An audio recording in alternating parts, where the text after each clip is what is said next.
Okay, and hello and welcome to what is this episode 12? I think we're on episode 12 of Fitness Decoded. We're It's get either 11 or 12. I think last episode was episode 11. So we're on episode 12 now. Just burning through the weekly schedule now instead of bi-weekly, so we're getting a little bit think if we weren't doing bi-weekly, we could have been at like episode like 25 or something by now. Realistically, yeah. That's crazy. I think what's our milestone? Do you think like I would say 10 was our It's, first milestone. I'd say like what 25 would be my next one. I think 50. I 50, think 50. 50. Episode 50 is That definitely the that next is milestone. almost an entire year's worth of episodes. I think it has to be. I think 10 is like, okay, 10 is like, so this podcast is around to stay. For expect like realistically. 50 is like, okay, we're going to be doing this for a while. Okay, 100 and it's just like, all right. a Come hundred on, is here's the our centennial celebration episode.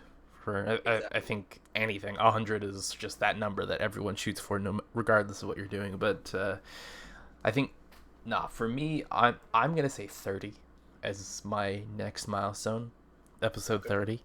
It seems like a weird number, but I think that'll be good. So 20. Nope, my math is bad. 18 more episodes.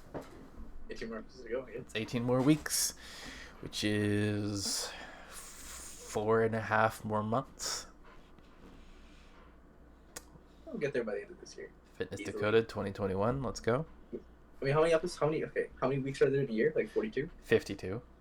52? All right, there we go. Just gotta survive another year. Yeah. Yeah. Speaking of years and timelines, I recently started to have like an existential age crisis. Um, I was on TikTok, which I'm sure, as most people know, is more or less run by Gen Z and the Zoomers, the kids of today. That is the prevalent generation, of which, depending on who you ask, I am a part of and am not a part of, in my opinion, just simply because of how I managed to grow up. But basically, kids today are feeling nostalgic about like the 2010s or like late 2000s. It's like, because they were toddlers in 2008, which is just insane to me. Um, but I personally identify as a millennial, just because I am on the very end cutoff, if you want to get technical about it, about being a millennial, like 97, 98. That's kind of like the end cutoff of millennial, and then Gen Z starts pretty much 99 to like 2015-ish. So David, you're definitely Gen Z. Yeah, I'm 2000. But like, yeah, no, Like I said, you're definitely Gen Z, still, but you are like the very earliest of the Gen Zer population. But am the I the earliest? yeah, well, more or less, like I would say like within like between like 97 and 2000, like you are the founding father of Gen Z I'll in say, this I'll say situation. this: anybody who's born in 2000, they'll look at an '01. They'll look at it two ways. They'll look at an '01, be like that is a child, even though they're like, and they'll associate more with people older. Or it's the opposite, and be like, I am the grandfather of all these children that come after the year 2000. Right. So Myself, I feel like that. Like I feel like anybody older than 99, I'm like I can kind of relate with you, but I kind of can. But when it comes to kids who are younger than, or I can't even say kids, anybody who is younger than 2000, I'm like, you know, I relate to you to a certain extent, maybe until like '03, and then I'm like, okay, this is a whole different world. so would we like? Could you relate? Because like, again, we're not that far apart. Like there's like a 3 year difference, but would you consider us to be in the same generation? Because I think our experiences are largely the same. There are obviously some differing based on um, just general time gaps, but I would say for the most part we grew up with the same stuff. I think a big thing. I want to get. I'll get back to that. But now a big thing is, did you go to high school during COVID? No, I've no. No, I'm not asking you, but that's like the central question. Oh, I It's like that's like I feel like that's the new like separating. It's like were no, were you in high graduate school school during the pandemic? exactly. So today that would be all the 14 to 17-year-olds, 13 to 17-year-olds, Anybody older than '01, older than pretty 01. much, because the '02s they graduated like right at the end when this all started. That's crazy to think about. Like for me, I if you were born after the year 2000, I don't I don't respect you. I don't respect your opinion. Shit, shit. But You no, guys heard it here first. it's odd, and it's being on this kind of like tipping point, and I think it's weird for us, especially because I was going down a not like a rabbit hole, but a more of like a research dive about like all the Windows operating systems that were kind of around, and like which Windows operating systems I grew up with. Uh, and obviously, a lot of kids today, they would say, oh, they grew up with Windows 10, which is the most current version of Windows. I grew up with Windows 98 for like my first like 5 years. It was like Windows 98, and then we switched to Windows XP, and I think Windows XP came out in 2001. So that was when we made the switch. But yeah, for largely like learning how to use a computer in my earlier years, it was Windows 98. I can remember Windows XP. Yeah. Remember how Windows XP computer, like Well, yeah, you would have been born like you would have understood what a computer is after Windows 98 was obsolete, because Windows XP came out in 2001. how long did Windows Vista last for? Windows Vista was, I think, not too long. It also sucked. Everybody hated it. That's what I remember. Yeah, Windows Vista was that weird transition period between XP and Windows 7. Not a lot of people I knew had Windows Vista because it just wasn't good. It was either you had Windows XP until Windows 7 came out, or you were on Vista and you hated it, and then Windows 7 came out. That's what I remember. I remember XP. I barely even remember Vista because I don't think we had like a Vista computer. We just went from like XP right to 7. Yeah, like I think a lot of people did, just because XP was kind of just very much like Windows 8 existed between Windows 7 and Windows 10, but everybody hated it, and it wasn't good. So many people didn't like. Was there a Windows? Yeah, there was a Windows 8. It was Windows 8, which was garbage, and Windows 8.1, which fixed a lot of things that were wrong with it. But for the most part, Windows 8 was terrible. Was there a 9? No, there was a Windows. There was no Windows 9. Okay. Microsoft pulled an Apple and just skipped to 9. Went from 8 to 10. They got fucking impatient. They're just like, come on, it's 10. I mean, the funniest part is there aren't 10 versions of Windows. How many are there?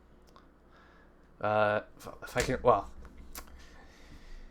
if I can remember correctly, I don't think Windows 95 was the first, but I would say Windows 95 was like the first true Windows operating system. So I'm going to start with 95. It was like Windows 95, 98, ME, that was Millennium Edition. What came after ME? I believe Windows XP, that's 4, Vista is 5, 7, 8, and then 10. So I'm at 8. I know there was a few before Windows, but I believe Windows 95 was the first true operating system. There's like a shit ton like not real true commercial computers like 1.4, 3.1, 3.5. Yeah. And then the first one I think here is like 95, Mm-hmm. NT 4.0. Oh, I forgot about NT. Then 98, 2000, Windows Me. Mm-hmm. Then XP Professional Edition, Vista 7, 8, 8.1, and 10. Yeah. And apparently Windows 10 is going to be the last Windows operating system because they're just going to continuously update it, which I'm okay with. I think Windows 10 is the most refined OS experience you can get. But is that just simply because it's so good, or for them, I guess it doesn't make sense to just keep revamping it if they're not going to change much? It doesn't make sense. Like, I think at its core, Windows 10 is probably the best Windows is going to get for for an OS, in my opinion. Obviously, there's a few tweaks and changes they can make. A lot of it not even on the visual aspect, but just on the back end of how it runs and how it uses your computer's resources and all that stuff. But for the most part, I think Windows 10 is the best they're going to get, visually anyways. But yeah, no, it was definitely interesting because, like, I imagine at a certain point, kids would not even be able to identify with ever using like one of like the big like CRT monitors. Oh, the thick ones with like the Yeah, like the the big hard back. beige I had freaking one. yeah. Yeah. Like we had that well into Windows XP days too, and Yes. for the So longest time that was our school's computer lab setup as well.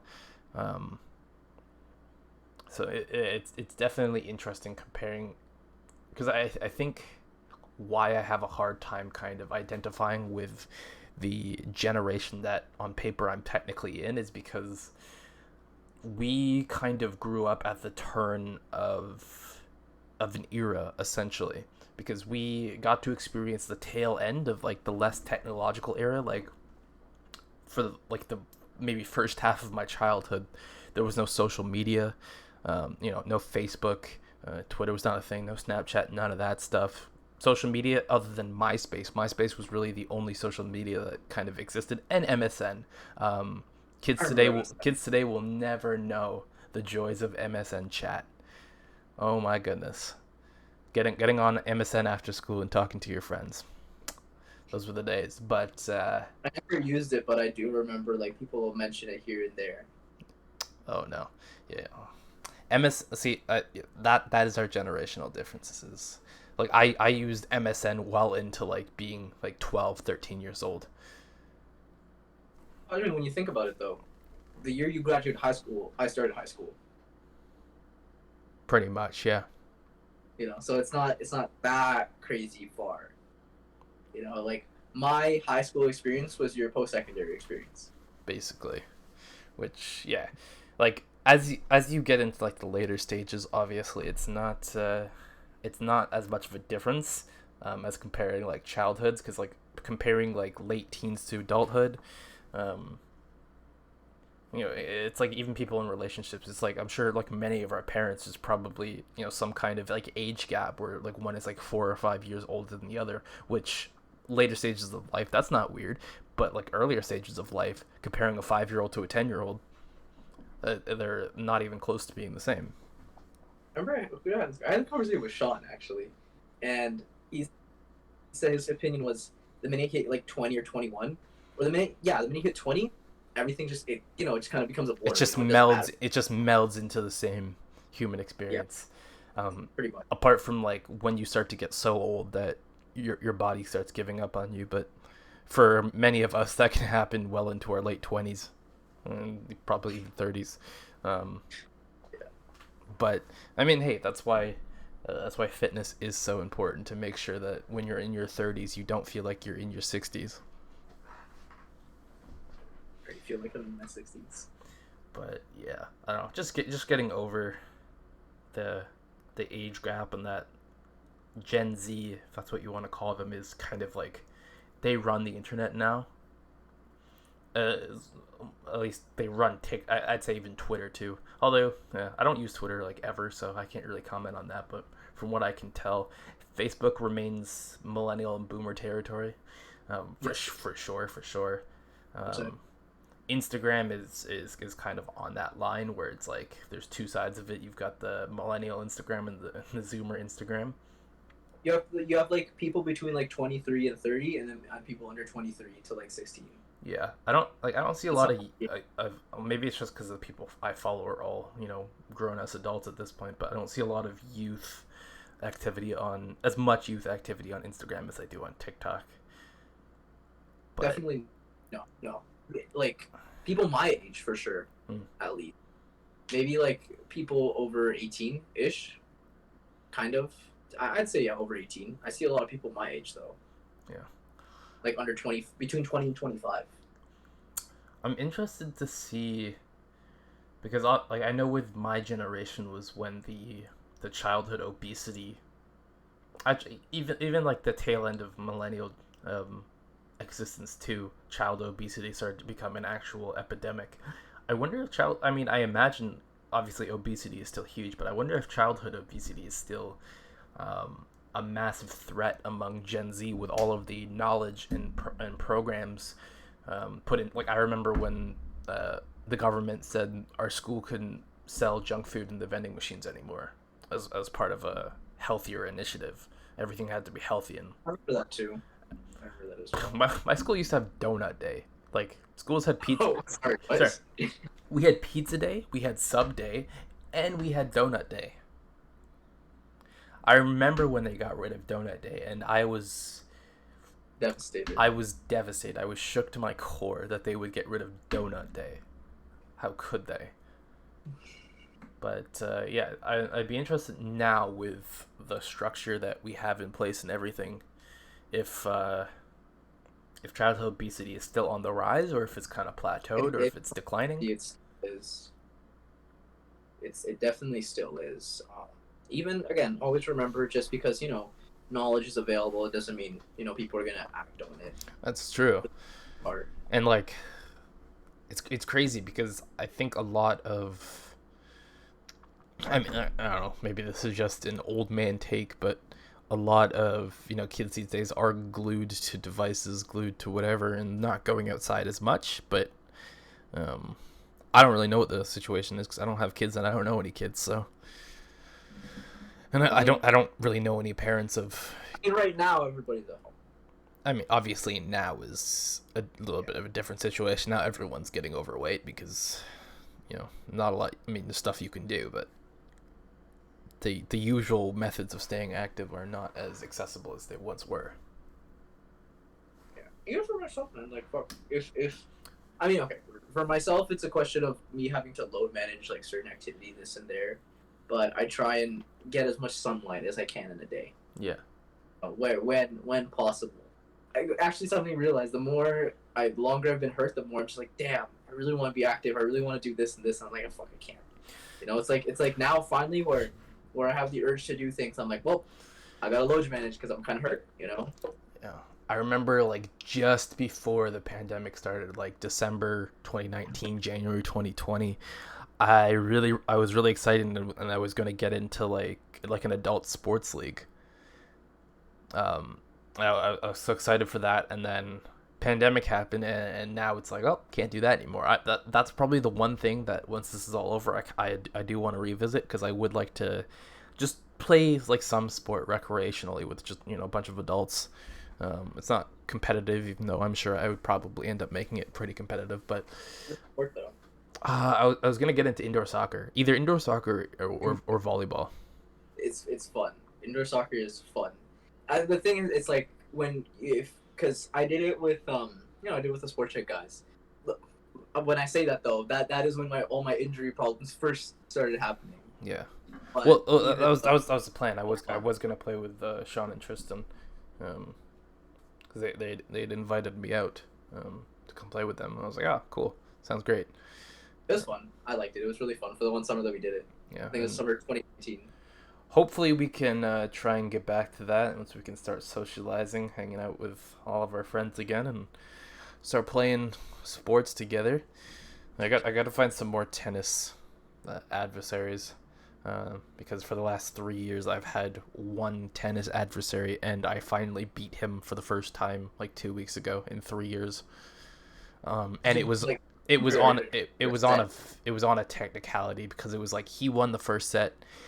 I won the second set, and then he kind of bitched out and said, whoever wins this next set wins, and I happened to win set 2, so I technically won. I wouldn't say it was a 2-1 victory in sets, because that's how it would normally be, but technically I won. So, but no, I need to find other people to play tennis against, because I need to get an ego boost in beating somebody who's a lot worse than me.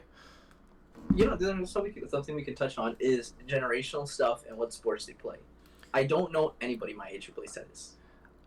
I don't know a single person. I don't know anybody my age who plays tennis. Like, let's be real. Like, the majority of the people there are older people, but there's a few like prodigy tennis kids who show up and make the rest of us feel bad when they're serving absolute heaters, going like 90 miles an hour, and it's like I'm here doing my just light overheads. I like usually I can't even do a good serve because the sun's in my eyes. I look up and I blind myself, and I'm just hitting the net.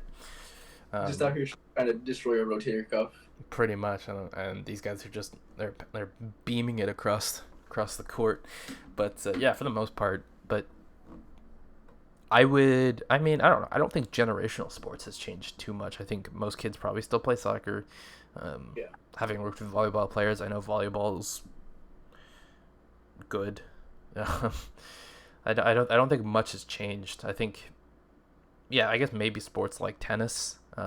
But tennis has always been, because of the nature of the sport, not as popular, just because it is just an individual sport. I'd say like any individual sport is always going to be less popular among any generation. Yeah. I'm trying to think. I know. Well, the first two are obviously ball and basketball and soccer, Mm-hmm. and number three, oh, football. How could I Football, forget? yeah, Well, football. in football. You know, I know more people who play rugby than play hockey. Really? That's just like people I hang out. Yeah, that's just people I hang out with more than anything. Ah. Because I know they're all there's a decent amount of people who play hockey in Brampton. True. I don't know. Having obviously grown up in a hockey town, everybody I knew played hockey, so. Did you play? For a little bit, yeah, just because my friends did. So, it is. You have to. But yeah, my high school never had my high school never had a football team. We never had a football like program in the entire district. Best we had was rugby. I think we had football. I'm pretty sure. I know Humber doesn't. Wait. Humber doesn't have a football team. They have a rugby team though. Yeah, it really just comes down to funding and equipment usually, because football equipment is pretty expensive. That's fair.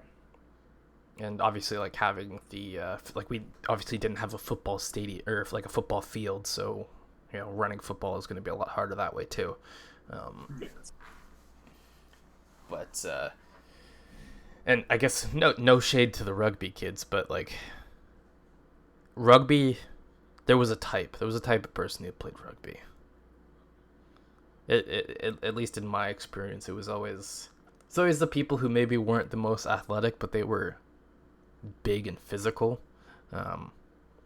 Or if the school didn't have a football program. Or if the school didn't have a football program and there was a bunch of students who were eager to Muslim people. Yeah, let out their rage on the field. Yeah. I don't know. How do you feel about contact sports? It depends on the sport, because obviously some sports have different levels of contact. Yeah. I feel like football, for whatever reason, is the one contact sport where I don't like flinch. I don't look at it. I'm like, yes, this is how football should be. Because if there's no contact in football, what's the point of football? Same with rugby. Hockey, I don't know why, but I'm like, something about the contact on hockey. I'm just like, actually no, I don't care about the contact. I just don't understand how they still allow fighting in hockey. That's thing. Yeah, hockey fights have always confused me. Basically, like a lot of the fights you see are like prearranged. Like the players before the game will say, "All right, we're gonna throw down at some point this match. Like, do you want to?" And if they agree, then the fight happens. It's very strange, but yeah, I think people say hockey without fights is boring, but I don't know. Personally, I've never watched hockey for the fights. I've never watched it because the fights aren't that good anyway. It's like the minute the fight actually starts is when the refs separate them. Yeah, and it's like a lot of it is obviously part of the theatrics, and like some players are like that's their whole goal. Yeah, they just fight. Like that's their whole position is just to be as physical as possible. I don't know. Hockey's weird in that regard. Like I don't mind hockey, but I don't understand the whole concept behind the physicality. I mean, obviously, body checking people and stuff like that. Again, it's not necessary, but I would say it probably adds to it as long as it's done, safely. You're not cross-checking somebody from behind, which again is a penalty. You're not supposed to do that because it is unsafe, but it still can happen. what's your opinion on because I always hear this. I always hear this, and I'll tell you my rebuttal that soccer is the softest sport, softest of contact sports. Mm, I mean, when you see somebody brush shoulders and then they take a fall to try and convince the ref that they just got brutally assaulted, um, it definitely raises some questions about the mindset of the players. Is it the softest though of contact sports? Out of all of the contact sports where intentional contact is part of the game, I would say yes. Basketball. Can But you count basketball as a contact sport though? again, there's a certain level of physicality you need in basketball to be able to guard and to block and to do all that stuff. But I would say it's on the same level as soccer. Like when a player flops in basketball and everybody knows they flop, like the reason they do it is because like it might not be clear from the rest. Like obviously everybody watching on the camera can see it, but the refs who are making the calls in real time, who don't have eyes all around the stadium, might not be able to see exactly what happened. So they're trying to put the ref in the situation to make a call there. But I think I don't know between I guess just a matter of basketball as well. It can't be a very physical game because then it just gets really ugly and messy. well, yeah, like most physical contact in basketball is considered a foul outside of the lighter physical contact, like being oppressive, like having an oppressive guarding stance and stuff like that. But it's like soccer again. Like what would you say? Like the only, well, I would say it like a slide tackle, but a slide tackle is not supposed to be contact with person. It's supposed to be contact with ball. It on if basketball, if we don't count basketball as a contact sport, then soccer probably would be the lightest, depending on the player and the style of the ref. Because there are some games where the refs they'll just let anything really happen and go. There can be some pretty. Oh, you froze. Am I good? Okay, yeah, you're fine. You just like lagged out there for a second. Yeah, I think it just depends on the league and stuff like that. Because I know with soccer, like the only like, it's the rules are very like, depending on the ref who's officiating and stuff like that. Like tackle wise, you can absolutely like slam somebody if you get ball, and if you get ball first, because sometimes you can go through somebody and get ball, but it's still foul. Yeah. And also the way, also if you leave an aggressive follow through, you can like, then it's up for debate. If you go for headers and you obviously leave arms out and stuff, you start flailing. It honestly just depends. I mean, one of the favorite things for soccer fans to really argue is like the officiating, and it's like that's not a foul. This is a foul. What's happened to the game? Like it's gone soft. This and that. Mm. I was speaking of officiating. I was watching because recently I don't know if you follow tennis. I lightly follow tennis, but the most recent thing in the tennis world was Naomi Osaka, who is I think the current world champion in tennis. I think so. She said she's not going to it. Yeah, she's not going. Simply because like she didn't want to attend press. Yeah. But it's basically like it's in the rules that if you go, you have to, or else you get fined. If you don't show up, you get fined.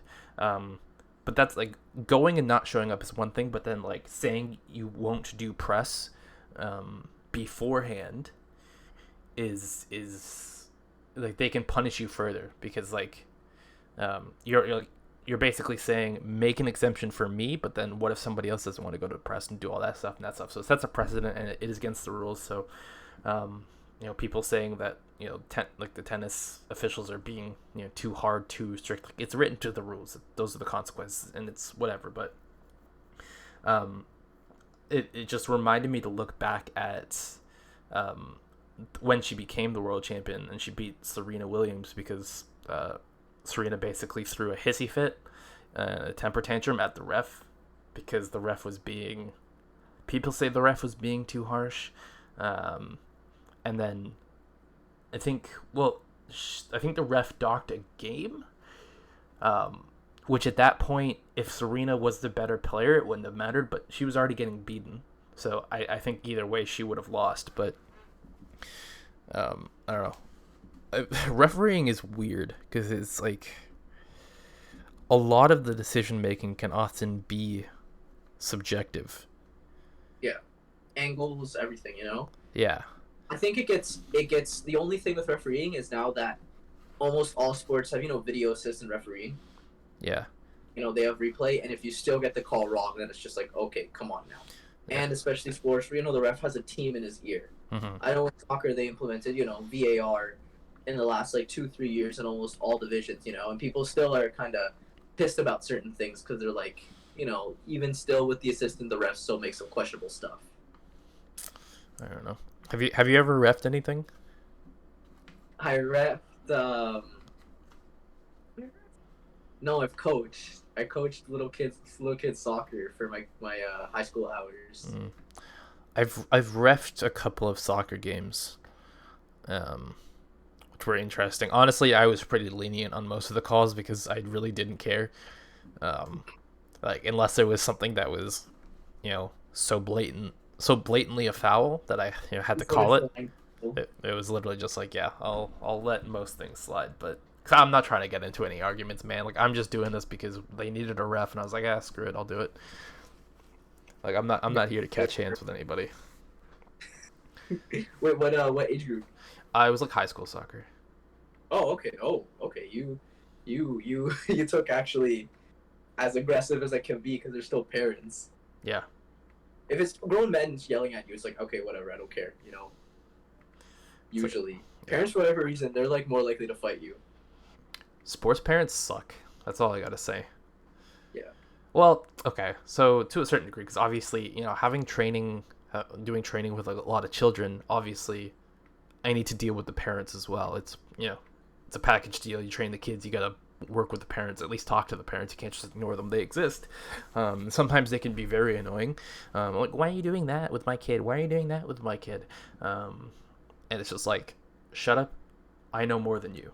Like I don't have the time to explain 3 years of schooling. It's like I'll do my best to try and explain which is how I train. Is I start with educate, which is just always making sure that the athlete knows why they're doing something, and by extension, when you're working with kids, the parent knows why you're doing something, and knows what their money is going towards. Because if they're paying for something they don't necessarily understand, they're a lot less likely to keep paying you for it. So you need to make sure that they're in the loop and understand what's going on, why you're doing it, how it's going to benefit their kid, so that they can keep giving you money, essentially. But where was I going with this? I've forgotten. Yeah, no, sports parents can be hit or miss. Sometimes they can be fantastic. Like I've talked to a lot of like great parents who are because like a lot of thing as well with training kids is a lot of the work is done at home, because obviously I can't be there all the time to tell them what to do. They go home, I give them some kind of homework. Now it's on the parents to say, hey, did you do Coach Matt's homework?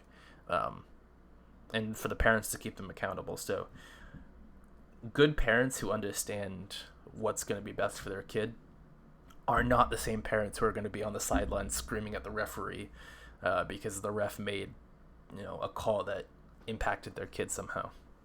Yeah. But it's hit or miss with sports parents. I've seen a lot of like aggressive sports parents in hockey.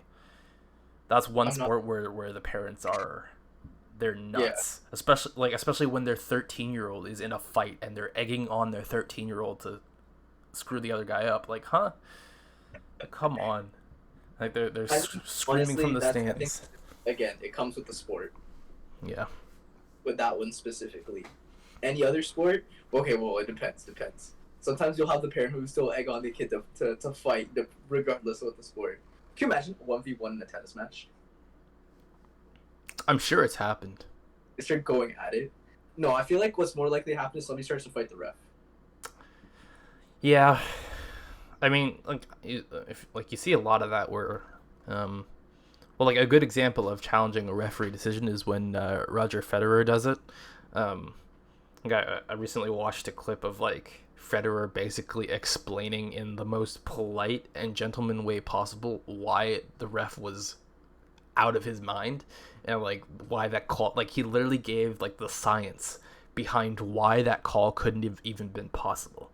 Um, and I was like, okay, well, I prefer to listen to Federer over this ref because Federer clearly knows what's going on. Like he gave like angles and physics and shit about like how the ball landed couldn't be possible based off the ref's call. And I'm like, all right, well, he knows what he's talking about. But it's when people obviously just get like angry at the ref and just yelling at them. It's like, come on, man. I know. I'm trying to think. I'm trying like all sports. There's like a certain amount of like banter back and forth between the players and the ref. I'm trying to think of sports where like that's not it. That's not a thing. The minute you say anything to the ref, you're gone. Um, I mean, it depends on the how severe the ref is. Like tennis, it can be like that where it's like you speak up, you get loud with the ref. He'll just be like, all right, there goes a point, just takes a point off of you. Um, what other sports can be like that? Mm, baseball sometimes with the umpire, but I don't see a lot of people getting too mad at the ump for very much in baseball. I also don't watch a lot of baseball. Well, no, I used to I play was about baseball. to say, is there refs in golf? There are like officials, but there are no like Yeah. referees who are whatever looking at things. But Yeah. obviously there need to be like officials to officiate something. Otherwise, they could just pick up the ball, throw it in the hole, and say I got a hole in one. But I'm not sure how golf officiating works. I don't understand golf as a whole. I don't really understand the appeal, to be I honest with just you. lowest shot wins. I understand how the scoring system works and all that stuff. I just don't understand the hype. Or like I understand the hype for professional golfers because they can do some pretty cool stuff and they're extremely accurate with their shots, but like amateur golf, it's like can that be fun if you're not really really good at golf? I feel like golf is one of those things where it's like I don't know. It's something to do with the boys without actually having to do something, without it being too serious. I You know what I'm saying? suppose. Yeah. Well, I don't know. I Like like my whole people philosophy with casually anything going to is work out with their friends. I guess, but like my whole philosophy with anything is if you're gonna do something, like do it well. Yeah. Like How can I say this? It's like, hmm. I don't know why it's like watching a movie with your girlfriend you don't really care about. You just need something in the background to I talk about. suppose you, You you know, just need an excuse to hang out with people. You need it's like going to go play. It's like kind of going to go like bowl or whatever. Go play pool with your friends. yeah. Okay. It's like something to do. So And then, that's what I would you because it would you takes a certain would you amount say of time. then for most people is golf a sport? Then Is golf a sport? It depends what you consider a sport. I wouldn't consider bodybuilding a sport. It's really, more of like a pageant. but like even the I guess build up to but like the You training could for say, it. yeah, like everything up to the actual event of bodybuilding is a sport. Hmm. The only I guess sporting thing you could say about bodybuilding is the posing on stage. But it's still technically not. I wouldn't call it a sport. I'd call powerlifting a sport because you have meet day and you show up. Strongman I'd consider a sport. I guess it comes to the fine line of how much physicality is required for it to be a sport. Right. Well, I mean, like, Like curling does that? I guess that makes the grade, even though it's about as much effort, if not less, than golf. depends if you're throwing the rock or sweeping the rock. I feel like if you're sweeping the rock, sure, it can be a sport. If you're throwing the rock, then it's just as much of a sport than darts is. Pretty much. You know. Same with like, I don't know. I realize is pool as competitive as like as much money involved as darts? I would imagine so. Yeah. Because I know darts is like a big thing. Like Is there a competitive pool? Oh, there absolutely is. There It's actually, absolutely is the competitive only reason pool. I ask is because I see like competitive darts and like poker as well. Hmm.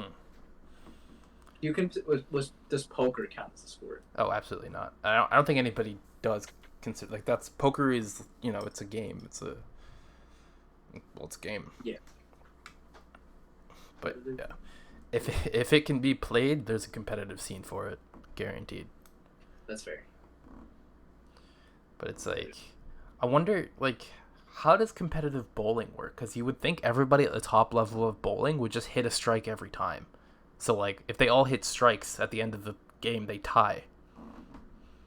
You know what I think? It's like a penalty shootout. Whoever everybody is should make it. Whoever So, misses first pretty loses. much whoever first. like because like I feel like at a certain point you're gonna plateau with your skill and accuracy in bowling, because other than hitting a strike, that's the best you can do every time, Yeah, which I imagine obviously it's difficult to hit a strike every time, but there are people who are really good at bowling who probably can hit a strike every time. it's literally whoever bluffs So first. it's like how do you become the best bowler in the world if 10 other people can also get the exact same score as you do? If you can maybe can do cool shit with it as well. But if you can use your other hand and like do like random like fucking spin shots. Bowling trick shotting, is that going to be the next thing? Bowling exactly. I feel like that if you can bowling trick shot, that's a genuine skill. That's not Yeah, easy. but that's like saying the Harlem Globetrotters are better than LeBron James because they can do cool things with the basketball. I mean, you know what? That's what separates them. It's can they go? You're a good like you're probably the best player if you can do cool shit and be effective at the same time. You know? But again, doing cool stuff is not exactly effective usually. Yeah. If I pull up, somebody's posted up on me, and all of a sudden I start twirling the ball on my fingers and tossing it up in the air, catching it and throwing it behind my head, doing all this, so they're just gonna take the ball from me and Yeah. then score. So I guess it's just the fine line because like who Neymar is, right? yeah. There's players like him who are very like skillful and stuff. And there's probably 100 players who are just as skillful, but not many are as effective. Well, he's fairly effective. He's probably the most effective player who has that much skill move ability. So Who just like, won't dance around the ball and get nowhere.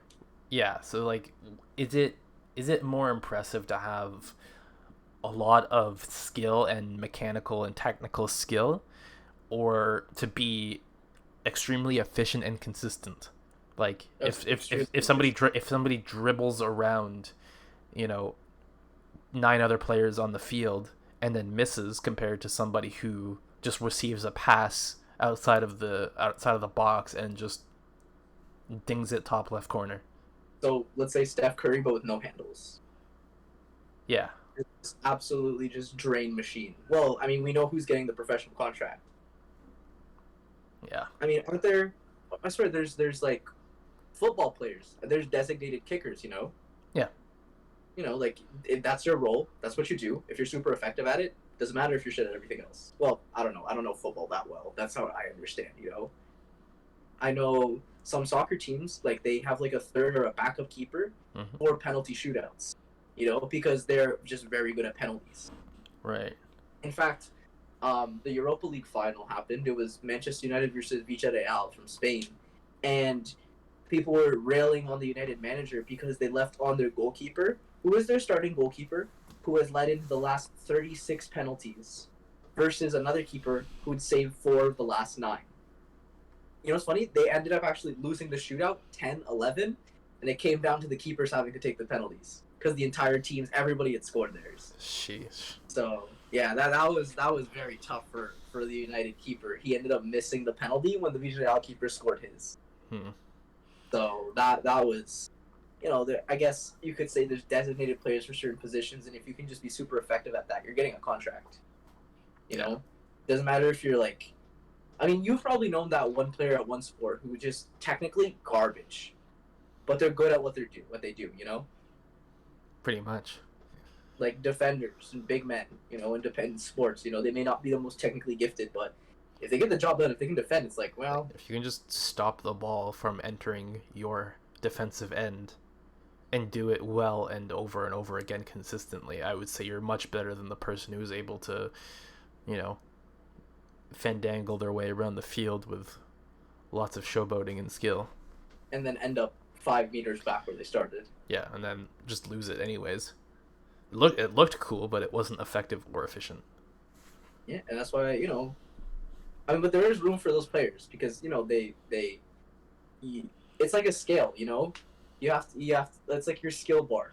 You have to be somewhere level of effectiveness and skill where it's like it matches up. You can't be all the way simply effective at your single thing and not be any technical have any technical ability because you're only so limited as a player. You'll probably just play for a very shit team.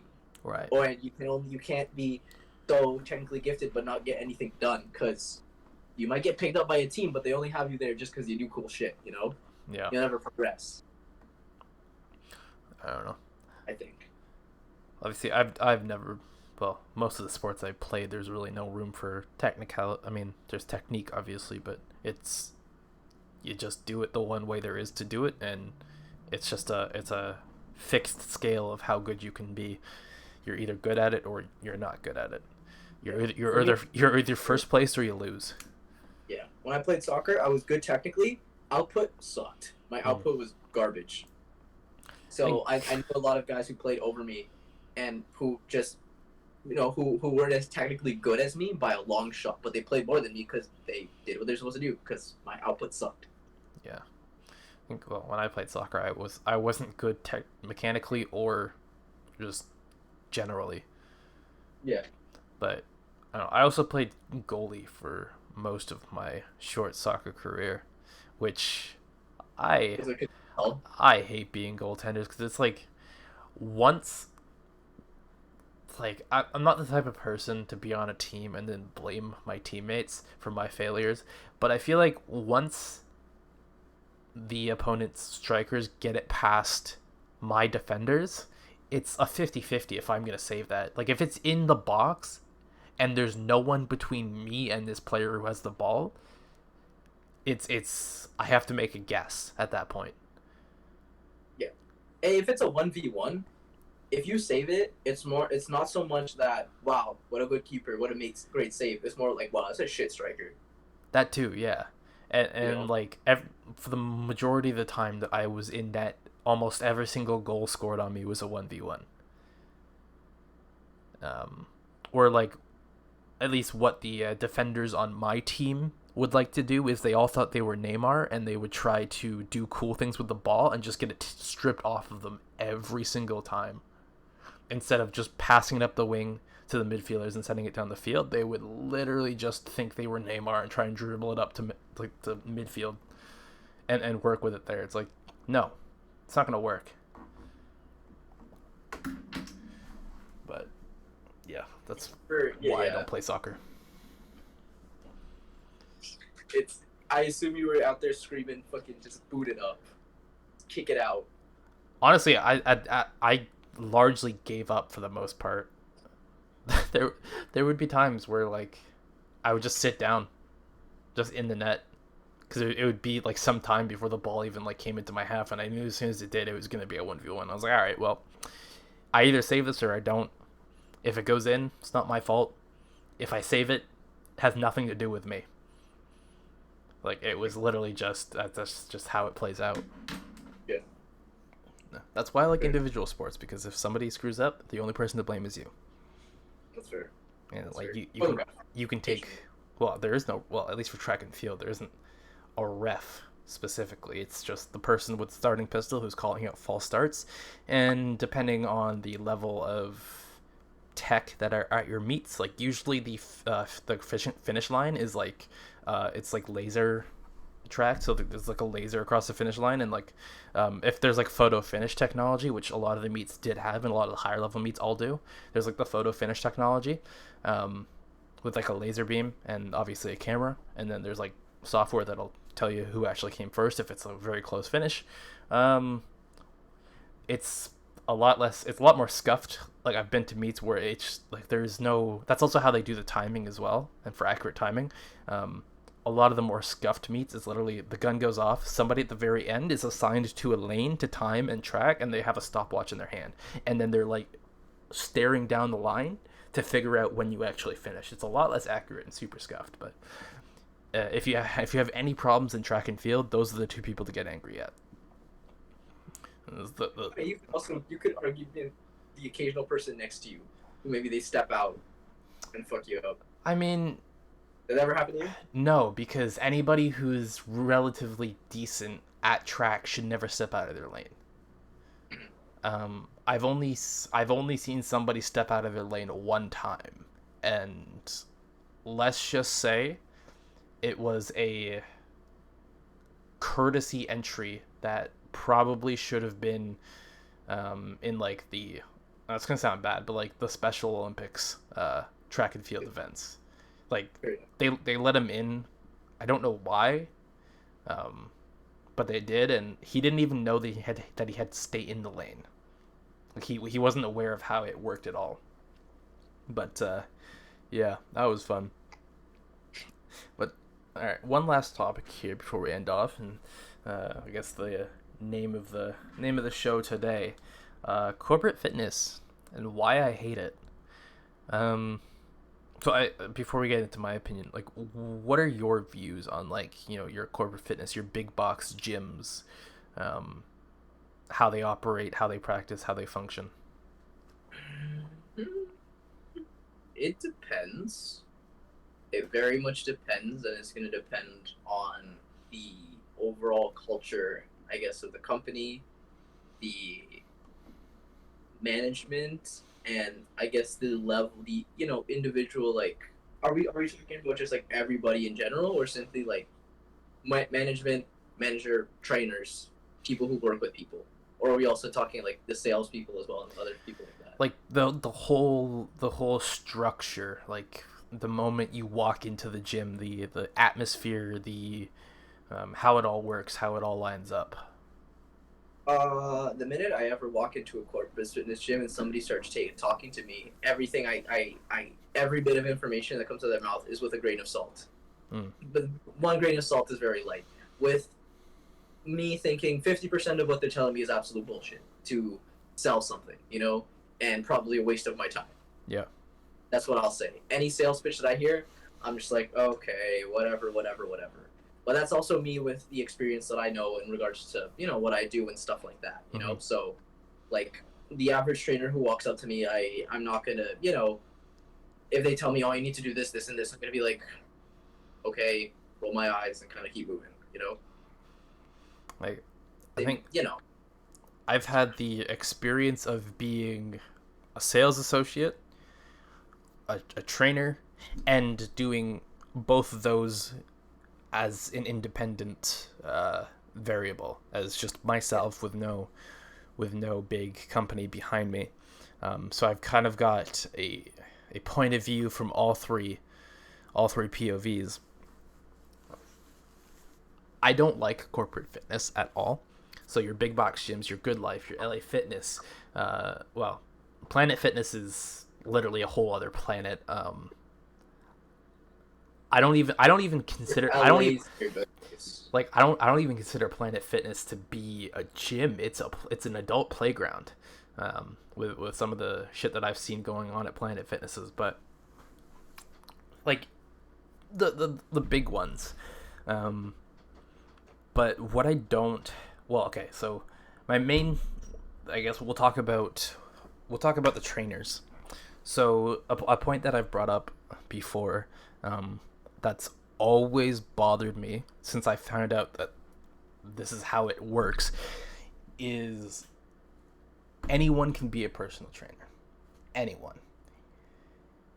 Depending on the gym, like I'm gonna use Good Life. They don't have Good Lives in the States, do they? That's a Canadian thing, but I don't believe they do. I think Good Life Fitness is just a Canadian thing, but it I guess for you non-Canadians, Good Life Fitness is the biggest chain of gyms in Canada. I'm not sure what their equivalent is because they have so many. Yeah, I'm not sure, but Good Life is huge. Like they're everywhere. But essentially, um, to be a personal trainer at Good Life, all you need is what is called CanFit Pro, which is the, I guess, most general certification in the country that basically certifies you as a personal trainer. You would need your CanFit Pro PTS, which is your personal trainer specialist. They offer other ones like FIS, which is like fitness instructor specialist, which lets you teach like Zumba classes and stuff if that's what you're into. But for the most part, if you want to be a personal trainer at one of these gyms, you need your CanFit Pro PTS. My problem is all you need, like anybody, you watching right now, all you would need to become a certified personal trainer and work as a personal trainer at the biggest the biggest gym chain in the country is a 2-weekend course to say that you are certified to work at the biggest gym chain in Canada to train any client that comes through.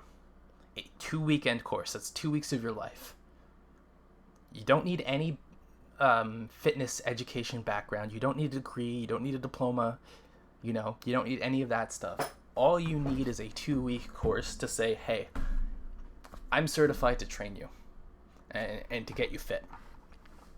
Now, that's not to say everyone who has a CanFit Pro certification is a bad trainer. I have a CanFit Pro certification. I'm pretty sure David has a CanFit Pro certification. Not yet. Not yet. Here. So, but again, it like for the most part, and for like all, hi David's dad, for all personal training aspects, a lot of trainers start with the CanFit Pro because it is the easiest to get. It's the easiest to get, it's the quickest to get, and it's the general baseline for, I think, every gym in the country will respect a CanFit Pro certification because it is all standardized. But again, that being said, though, you're going to these gyms and you're getting a trainer whose experience is going to vary significantly. And that's the problem is you don't know. You don't know if, you go to the gym and you get a personal trainer who's me, who has, the years of educational experience plus certifications on top of that, or somebody who just has the 2-weekend course and is now qualified to be a personal trainer at this gym. And from what I remember, like, I've never worked for Good Life. I've applied to Good Life 3 times over the course of my career, and I think the universe is looking out for me by not giving me that job, because all 3 times I've applied to Good Life have been more out of just like desperation and just like a need for something, because like Good Life is the McDonald's of gyms, in my opinion. It is just the bottom of the barrel baseline stuff, where if you need it, it's there always, because there's Good Lives everywhere. So it's pretty accessible.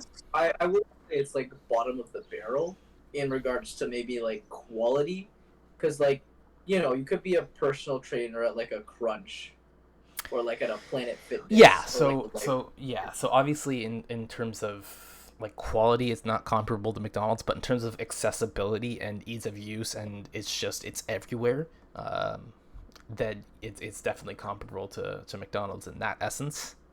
You can just erect a Good Life gym anywhere at any time and it's going to do well. So I'll give them that, and I'll talk about in a second why I do kind of like Good Life. But in terms of quality of their trainers, and this applies to pretty much every big chain-owned, franchisee-owned, whatever chain gym that's out there, is your mileage is going to significantly vary on the trainers. Like you might get a good one, you might get a bad one. Like I've known people who have gone to trainers at gyms, and some of the stuff they told me that the trainer is making them do, I'm like, really? They're making you do that based on just the baseline things that I know about you, and they're making you do that? Really? That's interesting. And obviously, so that's the training aspect, and having been a sales associate as well. So it's one thing to implement the programs, it's another thing to sell the programs. And one thing that I know Good Life does, and probably a few other gyms do, is if you're not like signed up for, like if you're not with a personal trainer, you're just going to the gym to do like your own thing. What they'll even tell you to do, I don't know if the culture is the same as it was when I learned about this, but what they'll tell you to do is to essentially seek out the fat people and pressure them into signing up for personal training. That's basically the whole corporate culture and corporate structure of these big gyms is, and that's what we call prospecting, kind of like walking around and looking for potential clients, but they will specifically target the people who are unhealthy looking and pressure them and try and force their hand into, a personal training program, which I guess for them is not always necessary. And I think the main barrier to entry, like I think everyone could benefit from personal training, but a lot of it is down to cost, time. Not everyone has the money, not everyone has the time. And even though I think everyone should be doing some form of personal training, I don't think that anybody should be pressured to spend a whole bunch of money on something that they can't afford, or it's going to disrupt their schedule and whatnot. Like if they can do fitness at their own pace, I would say that's a decent compromise. If you have the time and the money to get a personal trainer, then get a personal trainer. But if you don't, I wouldn't worry about it too much. But at least when I was working for a gym, I don't even know if I should like call out the gym.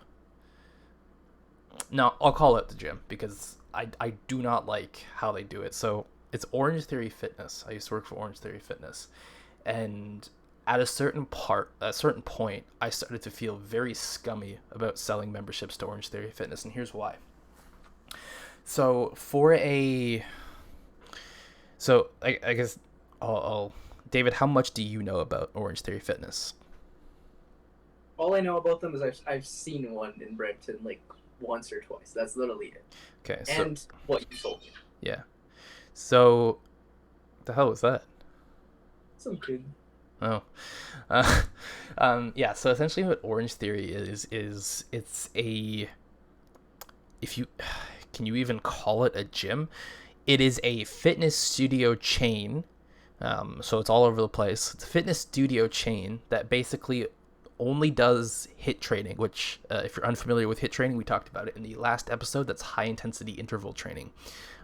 That's all they do. There's no other form of training. It's just HIIT training. Which sounds good in theory, but here's where it kind of gets iffy. So we also, in the last episode, again, check out episode 11, types of training you should be doing. We talked about who should and who shouldn't be doing different types of training, and we went over who shouldn't and who should be doing HIIT training as well. And from my experience, there seemed, when we talked about it, there was a large overlap of the type of people who are Orange Theory members and the type of people we said shouldn't be doing HIIT training. And here's why I largely disagree with their whole model.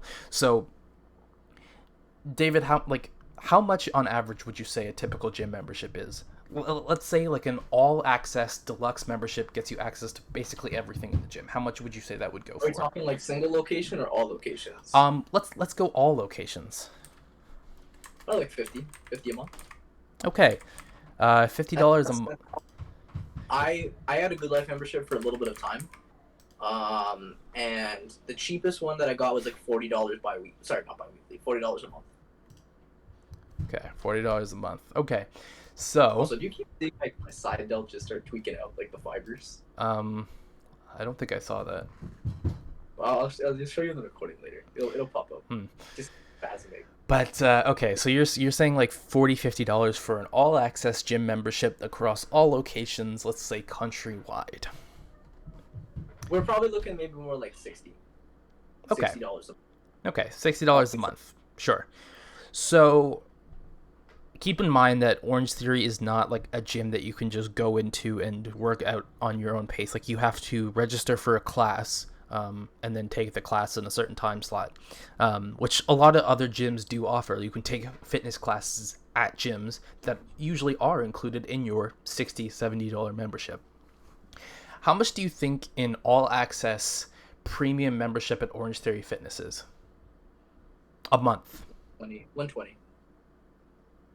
It's over $200.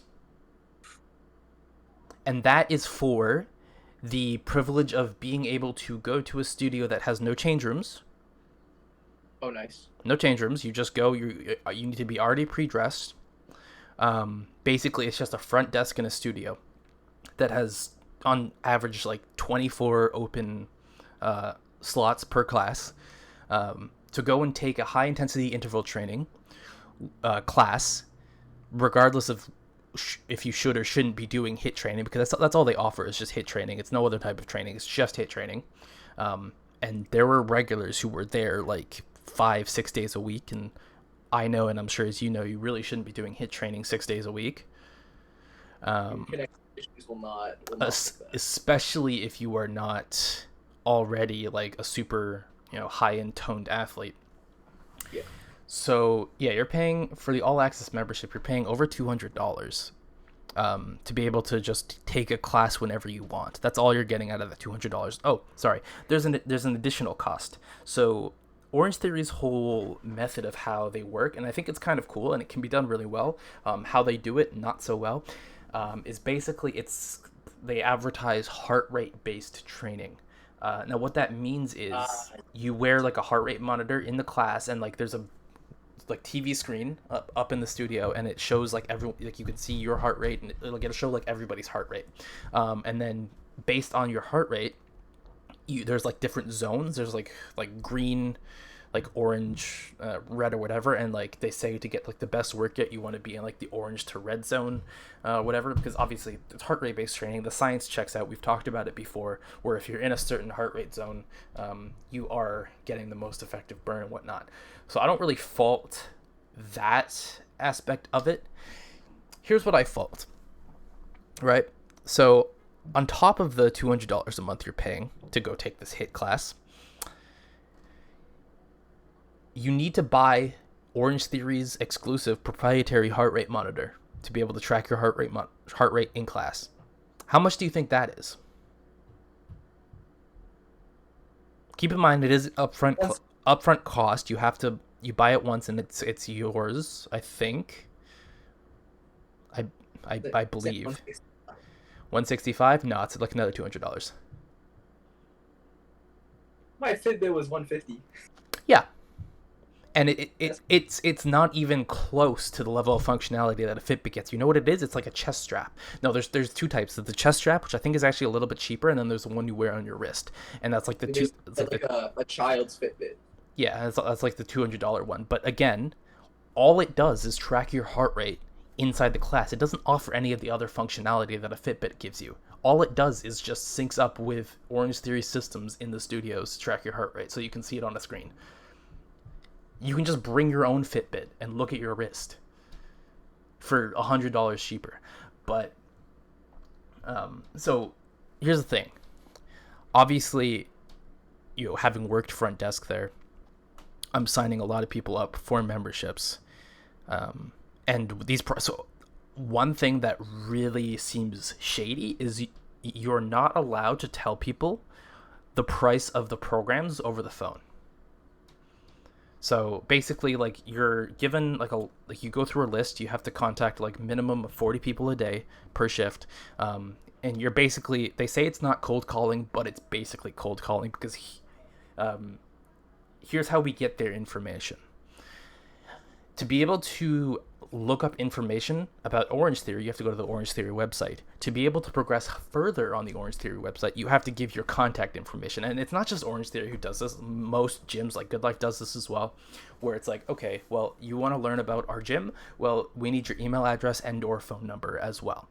I know with like Good Life, it's like, put your friend's phone number here for this, and that, And it's like 5 people. Yeah, so it's literally just, it's not like people are inquiring directly and we're saving their contact info. It's people are just trying to look up, go on the website, and in order to see what the website is actually showing, they have to give their contact information. That contact information is then forwarded to us, and we then have to call them and say, hey, I noticed you were interested in Orange Theory Fitness. And they go, how do you know that? I was just on the website 2 minutes ago. And I don't say that I've been sitting here at the front desk bored until your contact information popped up on my screen as a new lead 2 minutes ago, and I called you immediately. It's kind of weird and kind of creepy, but I've just been sitting here waiting for you. You just repeat their IP address right back to me. Yeah, like their full name, their address, their IP address, their mother's maiden name, their social security number. Orange Theory knows everything. Don't be lazy. We're omnipotent, omnipresent. We know all. I will die this instant. Sleep with one eye open, because we'll be watching you. But no, so it's basically as soon as you even try and access the website, they have your contact info. So while it's not technically cold calling because they gave their consent in form of contact information, many people, when you call them up, go, "How did you get this number?" Or like they're confused when you say, hi, this is Matt calling from Orange Theory Fitness. I noticed you were recently inquiring about our gym, and they go, they're confused. Like they don't understand. Like they're like, huh? What do you mean? Because obviously, it doesn't go through people's minds that as soon as they give their email and phone number, it's so that the gym can contact them and try and push them to come in. But basically, the whole sales pitch for Orange Theory was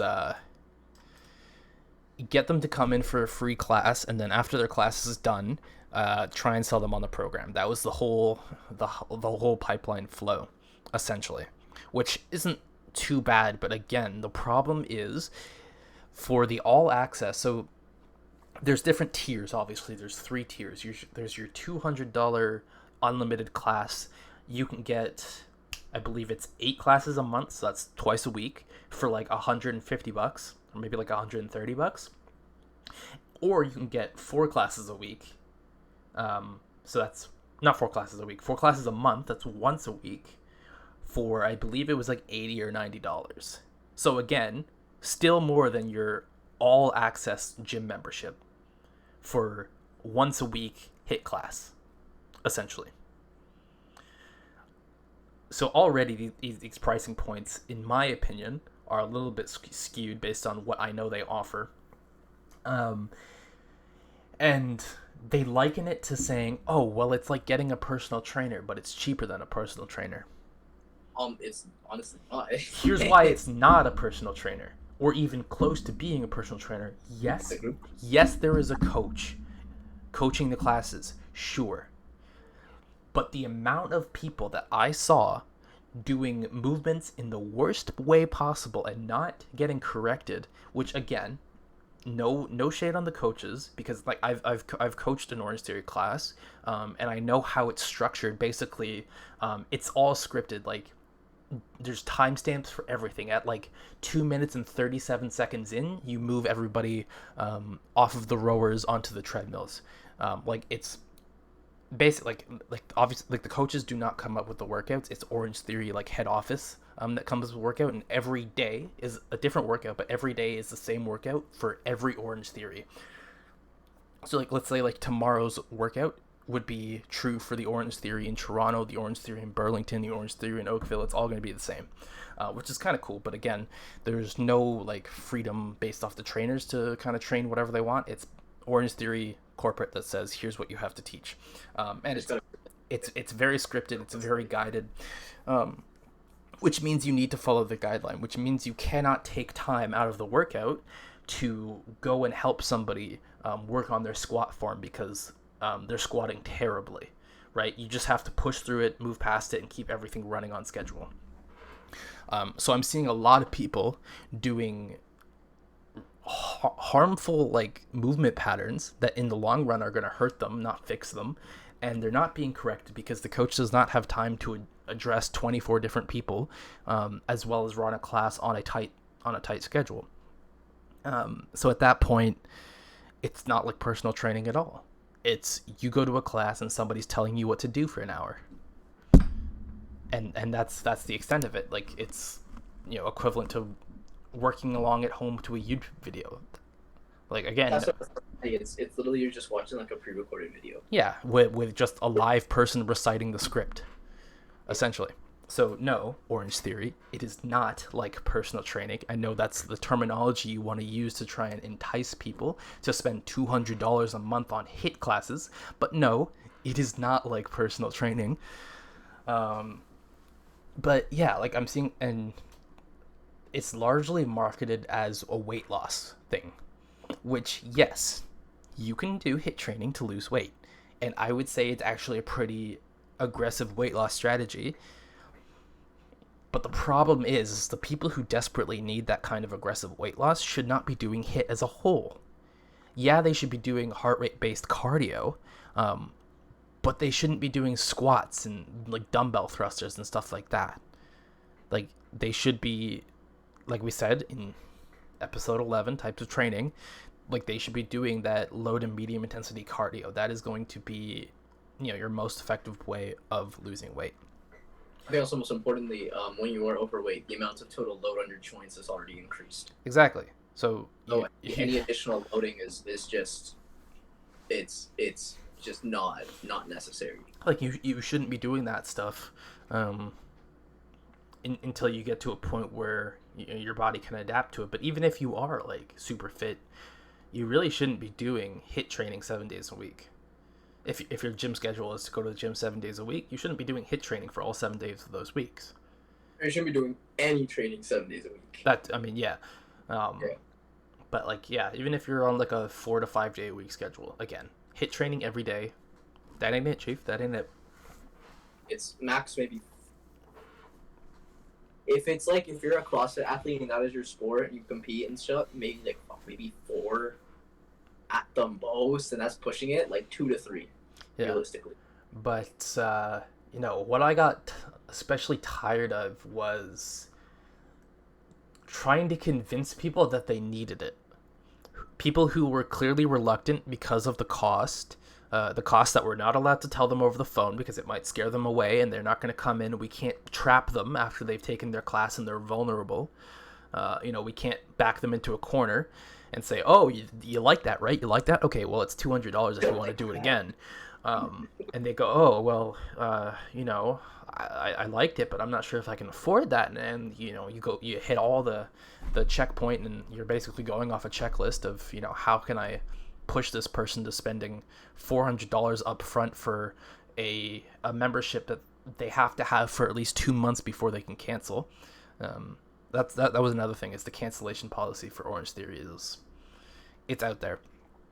And a lot of the angry clients I had to deal with were people who didn't understand the cancellation policy, because it is written in your membership agreement, but obviously not everybody reads the membership agreement. And if you are signing up for anything, make sure you are reading the terms and conditions.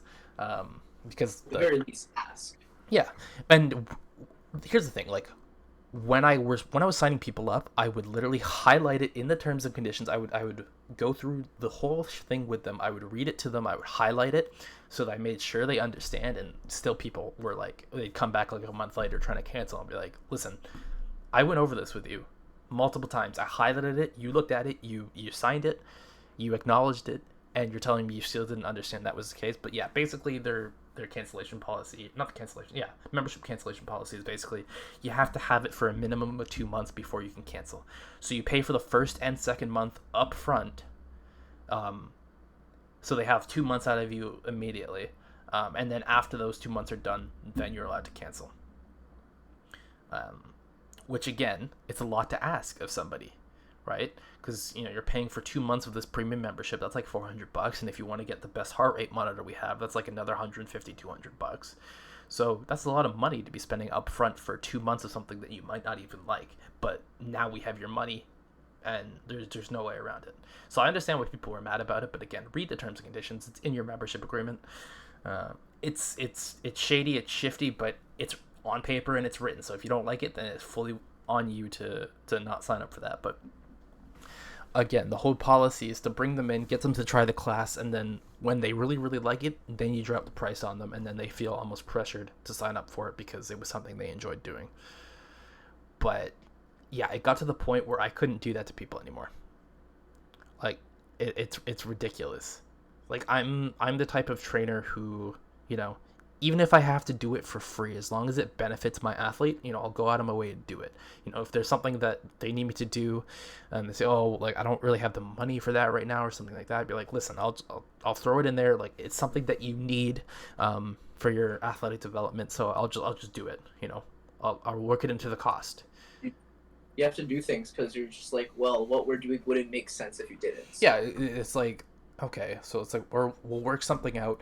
Like that's why I like, not having to be under a corporate pricing structure, because if somebody maybe can't afford a certain service, you work something out with them.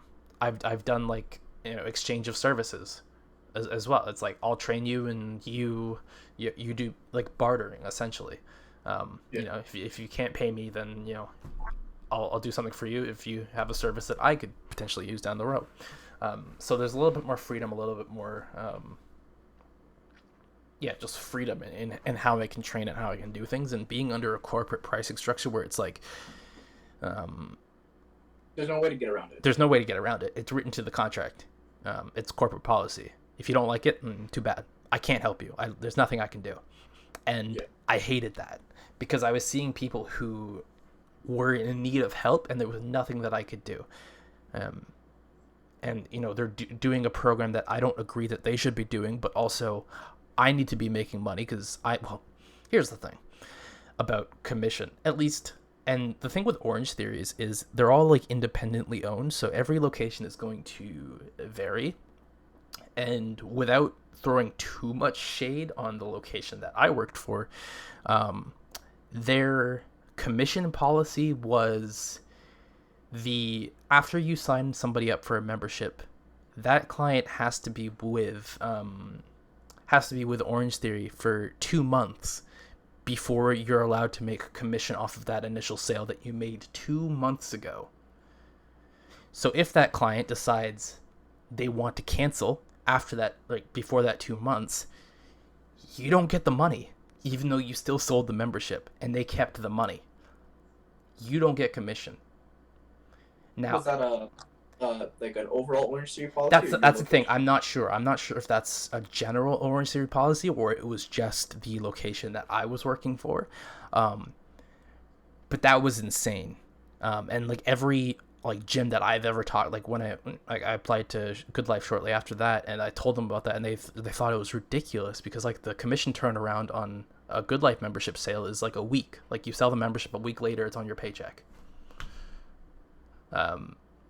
So that was absolutely absurd. So the short time that I was even at Orange Theory, I didn't make a single dime of commission because I had left before any of the like the clients were with that I signed up were with the company long enough to be able to earn me commission. Even though I signed up maybe like 30 people, commission on none of it. So how long were you there? like 3-4 months maybe. Wait, when was this? What year? Like 2 years ago, like 2018, Like 2019. I think a couple years ago for sure. Oh, you went to start working at Sports Check 2020, right? No, it was like I started working at both around the same time because like if you'll remember, like when I started working with you, I had like multiple jobs. Like I had the Sport Check stuff, I had my own training stuff, and I had the Orange Theory stuff. Oh, okay. Yeah. And then Orange Theory was that pretty quickly after you joined Sport Check that you left? Yeah, pretty much like within say like 6 months. Or when did I start? Like July. Yeah, more or less. Did Orange Theory end because of COVID or because you left? Oh, because I left. Oh, okay. And then how soon was COVID after? Like 4 or 5 months. Oh, okay. So like mid 2019. Yeah. Okay, fair enough. But yeah, no, I at least for my method of training, it does not fit into a corporate fitness style. I cannot deal with it. I cannot deal with head office. I cannot deal with fine print and contracts and tricking people into things that they don't actually need, but doing everything in your power to make them believe that they need it, that they need you, and they need the service that you provide, because not everybody needs it. That's the thing. Not everybody needs hit training. Not everybody should do hit training. And I mean, and even aside from that, what you do is very athlete specific. So it physically can't, as far as I know, it can't work with any corporate like entity that's out there right now. well, yeah, as far as what I do specifically, specifically, there is no corporate chain that even offers that service, because it is a more refined practice. It's more of an individual type of business, anyways. Yeah. Which it has been done strategically, because I've said before that I just don't like working with general population, because I find it pretty boring, to be honest. So I think it's good that I don't like working with corporate fitness, because if I did, that's all I would be working with. I'd be working with somebody's dad.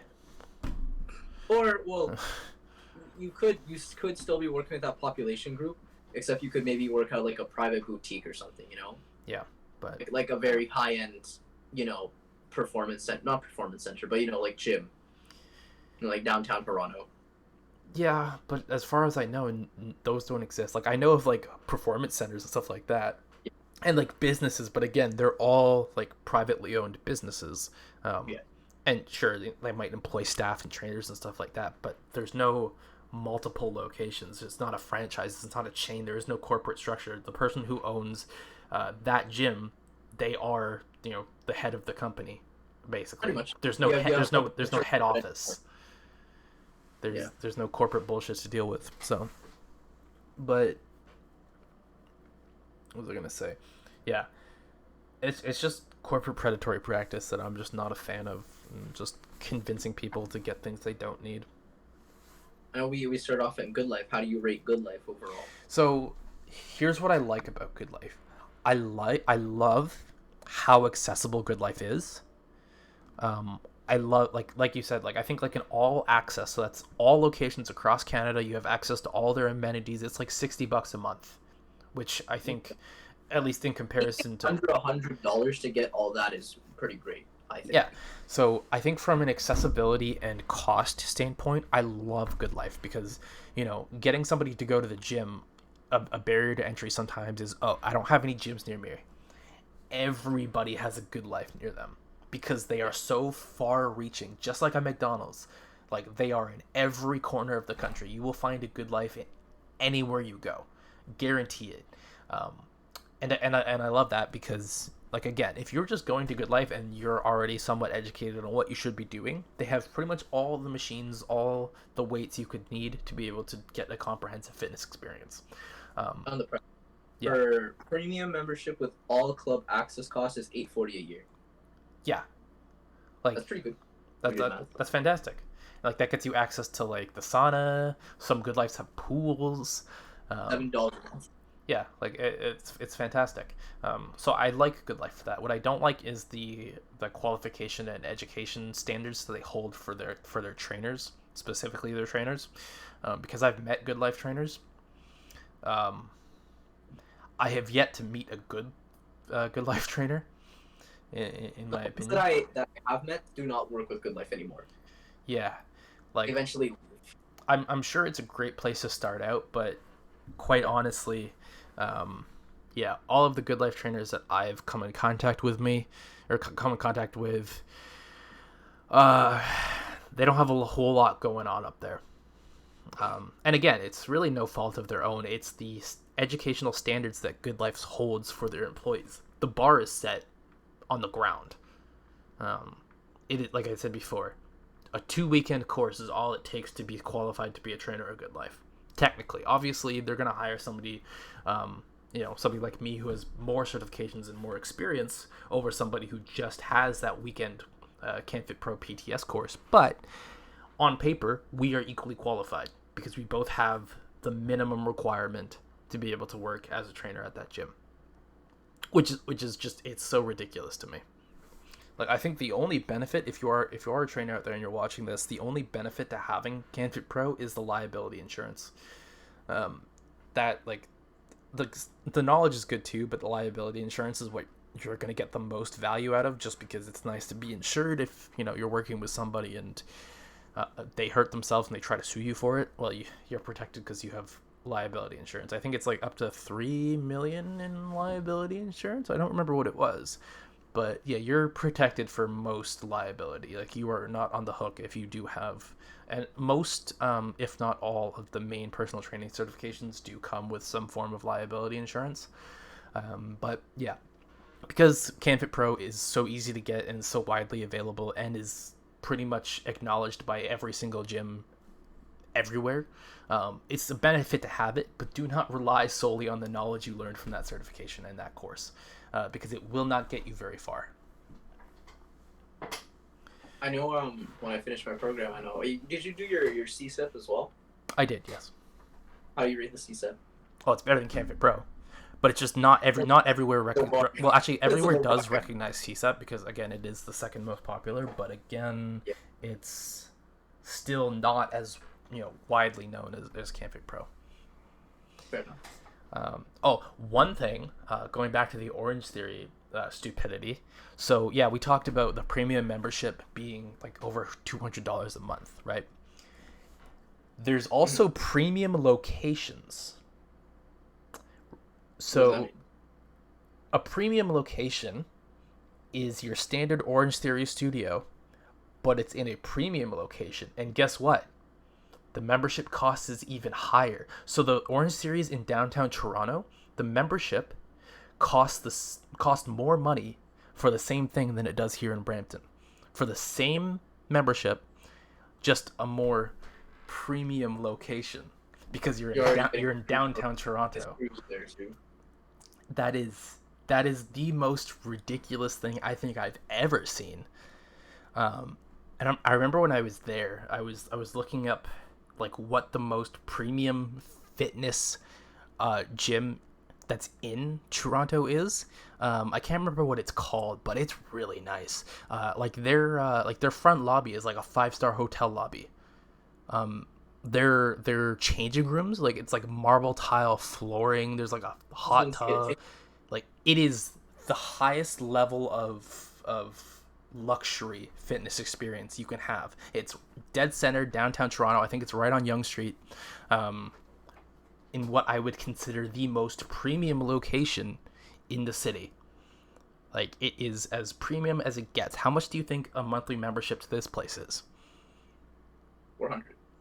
It's like $120 a month. Wait, what's the regular one? What do you mean? Was it the regular the membership? For okay, so for I'm not talking about Orange Theory memberships. I'm talking about this gym. I'm trying to remember what it was called. Oh, okay. Never mind. I thought you were talking about the premium Orange Theory one. No. Like, they got change rooms there? No. I'm talking about the most premium gym in downtown Toronto that would also be considered the premium location. What the hell is it called? The Rosedale Club. That's it. The Rosedale Club. Which is it a month?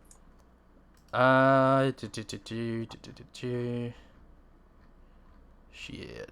Hang on. Let's find out. See, I can just Google their rates. I don't even have to like call and get roped into taking a class there. And they do offer. Oh, yes, I do actually. Request membership information. I have to give them my name, my email, and my phone number. Because their equipment, though. Oh no, like all their stuff is fantastic. They have like different. Okay. Are we talking? Like those crazy like Dubai and like gyms in like Kuwait? Yeah, like they're quite nice. Ooh, this is kind of cool. Yeah, no, and like they have fitness studios. They have full lifting platforms. They have a great cardio section. They've got indoor astroturf for any kind of movement on that. It's really nice. But when I did look it up, I believe the membership price was like maybe like $120, $130 for. I don't know if that was for the very best membership, but it was a membership that is equivalent to the services you would get for a premium membership at Orange Theory Fitness. And when I drew that comparison to this very, very upscale, very nice fitness facility to a premium location that you're paying $250 a month for to take unlimited classes at in downtown Toronto, I'm like, really? Are you getting the best value out of this? But yeah, regardless, if you are like, especially now in the times that we're in, and the gym industry not doing too hot, if you're gonna give your money to any gym, make sure it's like a smaller, independently owned, um, you know, as long as it fits your needs. Like if it doesn't have the equipment that you have, obviously I wouldn't. But if it has everything you need, and it's a more smaller scale, independently owned gym fitness business, give your money to them. Don't give your money to these massive corporate chains that have probably enough money to never go out of business. I mean, if you look at a lot of those like private gyms, a lot of them, are owned by guys who are very knowledgeable about like the equipment that they want. Like they're very anal and particular about Yeah. it. Like barbell clubs and stuff like that. Like like powerlifting gyms. Like you can get a membership that isn't as expensive, but like you feel good about it because it's just like the atmosphere you're getting, the person, it's kind of like it's a communal thing. Yeah, like what I've like at these smaller gyms that I've been to, it's there's a community structure support that you can't find at these big box gyms. It's just not there because all the people at those gyms, you don't know them. Like you're surrounded by strangers at these gyms. You go to these smaller scale gyms and you know everybody there. You know the people at the front desk. You know all the head coaches. You know all the trainers. You know the guy who owns the gym. All that stuff. So if anybody is deserving of your money, especially now that the industry is kind of starting to suffer, and I know a lot of smaller gyms that have gone out of business because of the pandemic, give them your money if you are thinking about getting a gym membership. And it sometimes actually might be a little bit more expensive. Like a lot of the smaller gyms that I know, yeah, they are more expensive than your Good Life, but the experience and the value you're going to get out of that membership is a lot higher than what you're going to get out of just a general base membership at a big box chain gym. Yeah. Oh, and like obviously, last one. If you got the money, you got the resource, you got the space, and you know what you're doing, build your own gym. I suppose. I mean, yeah, like home gyms are great, especially if like I've seen some really nice home gyms, and you don't need a lot to have a comprehensive fitness experience, really. Realistically, if you have a grand to spend and you spend it wisely, when you're not too concerned about getting the best equipment, you just get like what you need, like your basic free weights, maybe like a little cable, a cheap power rack, and you're pretty much good with a grand. Like what would you say are like the home gym essentials? Like everything like you can't go without for the least amount of money possible to get everything you would need. This is what I do, or this is what I would do. You get a barbell and like weight plate set Mm-hmm. for like a good decent Olympic barbell, maybe like 300 pounds of weight for like maybe no more than $600, like maybe $2 per pound. Again, I'm talking about like non-COVID inflation prices. You maybe get that for 600. Yeah. You maybe get a okay power rack for maybe like 300. Maybe some Olympic dumbbells for like $100, like a set. You're at about a grand there. Mm-hmm. In fact, you could even replace the rack for Olympic stands, and you're probably good, just as good, and maybe get some like safeties or whatever. The rack's probably the thing you probably want to look most into to decide if you have the space and you have the need for like safeties and stuff. And then a little, a decent pulley with a loading pin and some attachments, and you're good. Yeah. Like the pulley is like extra if you want more. Yeah. Maybe you get a cheap beater barbell, like a really cheap beater barbell for like a T-bar row. And then you can literally just keep adding pieces. If you get really serious, you can be like, okay, I want to buy like a leg press or something. Like I would say, well, for me, like if you want to get as basic as you can get to it, get a yoga mat to protect your floor mostly. Is if you don't have like if you're not like, let's say it's in the basement, you've got a concrete floor. Actually, even still, I would protect the floor. I would say you get like an anti-vibration mat for or yeah, get like one of those like little puzzle mats they have like daycares or something. Ooh, even better. Horse mat flooring is really cheap, and you can get it from like Home Depot, any real like supply store. Better than getting like the gym like certified matting. Yeah. One, because it's cheaper, you can customize it, and because it's literally built to hold horses. Yeah. So If you are at least having some kind of weight, even if it's like a lightweight, I would still recommend getting some kind of floor protection because you don't want to bust up your floor. That's a lot of, and especially go to the gym where they're like, don't drop the weights because they want to protect their floor more than anything. Because dropping weights will obviously screw up the floor over time. So protect your floor. I would say a set of resistance bands are going to Yep. be fantastic. So obviously light to heavy resistance because resistance bands are extremely versatile. They can add whether you're adding them to a weighted exercise, whether you're adding them to a body weight exercise. You can use them for just about anything. If you had to pick one type of free weight, I would recommend personally kettlebells.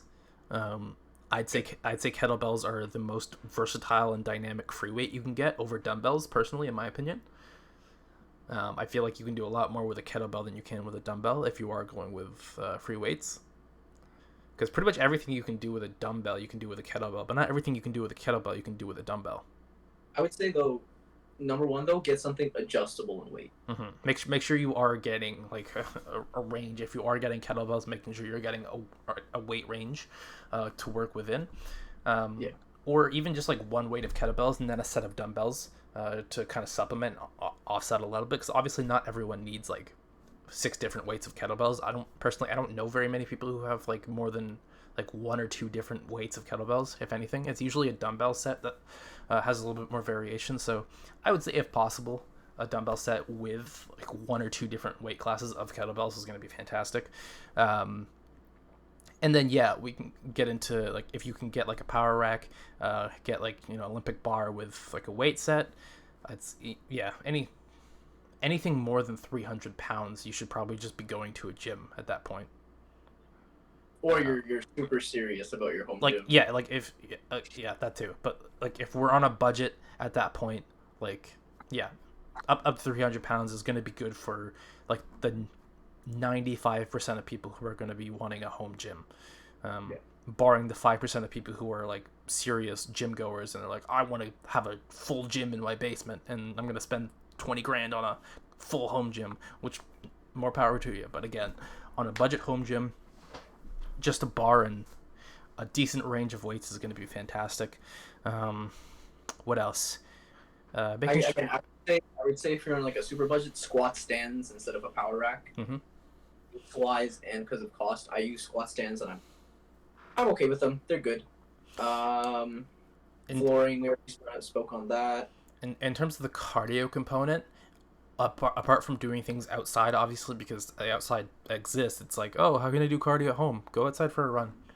Outside is free. Um, it takes nothing other than you leaving your house. But let's say you don't want to leave your house. Personally, my favorite method of in-home cardio is going to be a rowing machine. I don't necessarily like treadmills all that much, and in terms of like getting a cardio, I prefer rowers over treadmills. I'd probably treadmill would be my last one. I'd probably pick a bike Yeah, first. like bike is gonna be great. Again, Ellipticals are probably dumb expensive compared to a tread. Actually, they're about the same, I would imagine. I would But pick an elliptical over a treadmill. really, Yeah, it's easier on the joints and you can do it for longer. yeah, like that's why I don't like treadmills at all because even though you're not running outside, it is still a hard impact surface. Um, Yeah.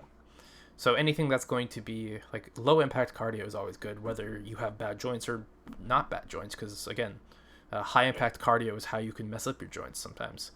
So like things like biking, that's low impact. Swimming, that's low impact. Rowing, it's extremely low impact. Stuff like that. So if you want to add an indoor cardio component to your home gym, I would say yeah, elliptical, bike, or rowing machine. And that's basically it. And yeah, we're probably looking at about around like 2 grand worth of stuff here.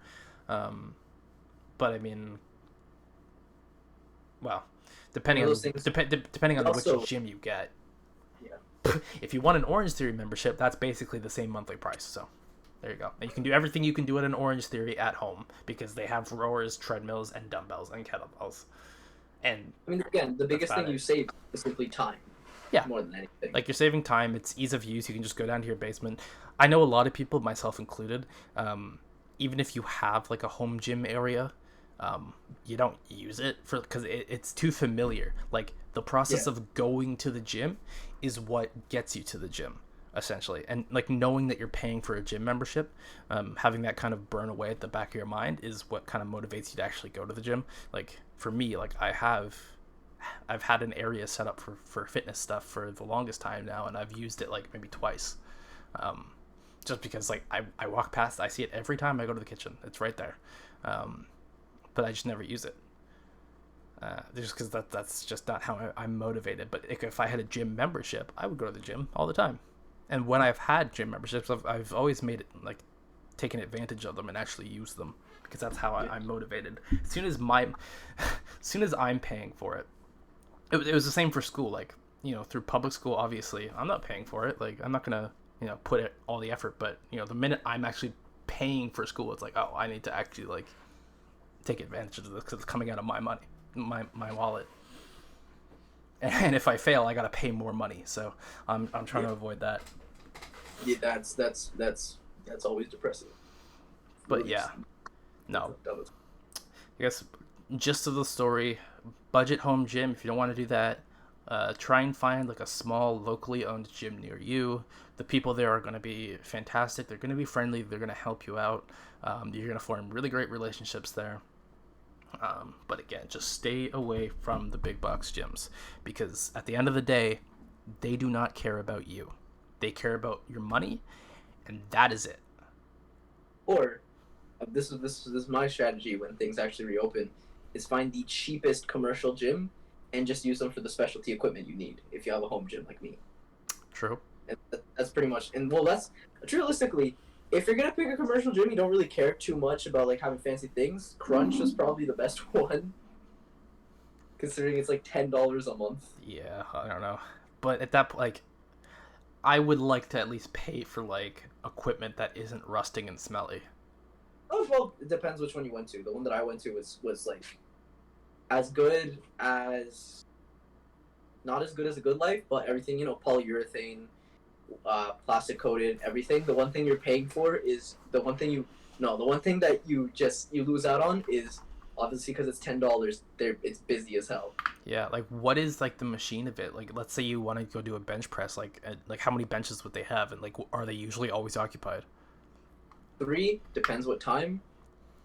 If it's like like the flat benches with like the rack, Mm-hmm. maybe like 3, and then maybe like 10 flat benches like to do other stuff. Maybe like 1 incline, 1 decline. Yeah. Like that's Then one maybe that's one thing I like about Good Life is they have like an absolute shit ton Yeah. of the same piece of equipment. Like they'll have like 15 squat racks. So it's like you're good. If you want to go do squats, like there's a squat rack open for you. You don't have to wait for somebody else. You don't have to hover around them and wait for them to finish their set, even though they've been there for like the last 2 hours. They're like, oh, I'm almost done, bro. I'm almost done. Uh, Gym etiquette, man. I've had those. I've had this one. But then again, that's why I got the home gym. All my heavy things, I don't need to. That's always in demand. I don't gotta worry about that anymore. I just go in there, find my high row, find my 1 machine press, my leg press, and I'm like, okay, it's go time. Yeah. I know nobody's gonna be on these. I don't know. I think when things reopen, I'm gonna see if I can find a small independently owned gym to kind of hitch my horse at and chill there. And also, obviously, like if I can work out some kind of deal to start training out of their gym, then even better. But Yeah. again, that's how you got to build up the relationship first, and that's how you build up relationships. Like if you want contacts within the industry, go to these places. They're fantastic. The people you meet there and the connections you make are going to be invaluable. Pretty As opposed to going to your big box gym. There's a underpaid high school student sitting at the front desk. They check you in, they buzz you in, they might give you a towel. Orange Theory doesn't give you a towel. Orange Theory doesn't give you shit. For $200 a month, they don't give you anything. Good Life at least gives you a towel. I never got a towel. Really? You can ask for a towel. Like To be fair, just when give it to I you. went to Good Life, I was there not to speak to a single person. I was there, headphones in, workout, out, leave, go home. True. Yeah. If you ask for a towel, like they have a whole bunch of towels on their front desk, Yeah. they'll just give you a towel. But So that's nice. But again, like, talk to an underpaid high school student. They probably don't know anything about fitness. It's their first job. They're just there to get some money, and walk around a gym where half the people aren't even doing the right movements. The amount, like, I'm not the type of person to go to a gym, see somebody doing something wrong, and then like walk up to them and try and correct them. Like, I'll just look at them and judge them from afar. But it's like,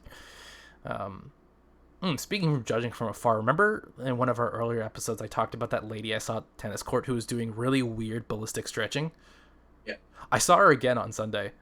Was she still doing weird ballistic stretching? Yes, she was doing. So I don't know if I can like demonstrate it on camera, but like, no, I can't. I don't have enough space. But like, she was sitting on the bench and like basically just like swinging, like she was like she was extending her arm or her legs, and she was basically just like bouncing her legs up on the bench. I guess as like some kind of hamstring stretch. Like, again, it's ballistic stretching, which somebody of her age really shouldn't be doing, and it's not even good ballistic stretching. Because ballistic stretching at least gives you, like, if you have to use your muscles to create the ballistic stretch, then you're not really getting a good ballistic stretch. Like, ballistic stretching is using some kind of force, like a gravity, for example. Like, if you're bending over and touching your toes repeatedly, you're using the force of gravity to hyperextend that muscle past its normal range of motion. But she's using her quads and her hips to try and extend her, like, unless she's got beefy quads and psoas muscles, chances are she's not going to produce enough force to get a good stretch in her hamstrings by just solely using her muscles for a ballistic stretch. Did she win herself? I don't know. I wasn't watching her, but I just saw her doing that. I'm like, this lady, I swear to God. But yeah, your weekly story for this podcast. If you wanna learn more about how you should be stretching, we have an episode on that. I think the episode is called it's basically like warm up and cool down, where we go over the best warm up and the best cool down. We talk about dynamic and ballistic stretching, how you should be doing it, when you should be doing it, foam rolling, all that stuff. So if you want to learn more, go check out our channel. It's Fitness Decoded on YouTube. It's all uploaded there. Little plug. It's not even a shameless plug. This is our channel. We can say whatever the hell we want about our channel. Mammoth Mud, sponsor us immediately. Yep. If you want to get us a little bit closer to a sponsorship, head on over to the Twitch channel. If you were watching this on YouTube, it should be linked in the description and certainly linked on our channel. I'm considering changing the name a little bit. We'll see about that, but yeah, I'll always have the link for that. Go ahead and give us a follow, because we are 9 followers away from being hitting the guidelines for becoming a Twitch affiliate. Basically what that means is we can start making money on this channel. We can start running ads. People can give us Prime subscriptions. Fun little fact, if you've got Amazon Prime, you also have a free monthly Twitch Prime subscription. Because Amazon owned Twitch. So like, you have Amazon Prime, you also have Twitch Prime. That means you can give us a free monthly subscription. So yeah, once we become an affiliate, hit us up with your Twitch Primes. That'd be really great, because I mean, realistically, if you're not already on Twitch, who else are you going to use it on if not us? If you're just coming to Twitch to watch us, or you're just watching on YouTube and you want to support us, send us Twitch Primes. You can always I'm not one to ask for donations. The option is there on the channel, but I don't really care. I don't expect anything. But yeah, that's if you want to support us. But again, the best thing you can do right now is head on over to Twitch. Obviously, subscribe on YouTube if you're not already subscribed. Follow us on Twitch. That's going to put us one step forward to becoming a legitimate outfit.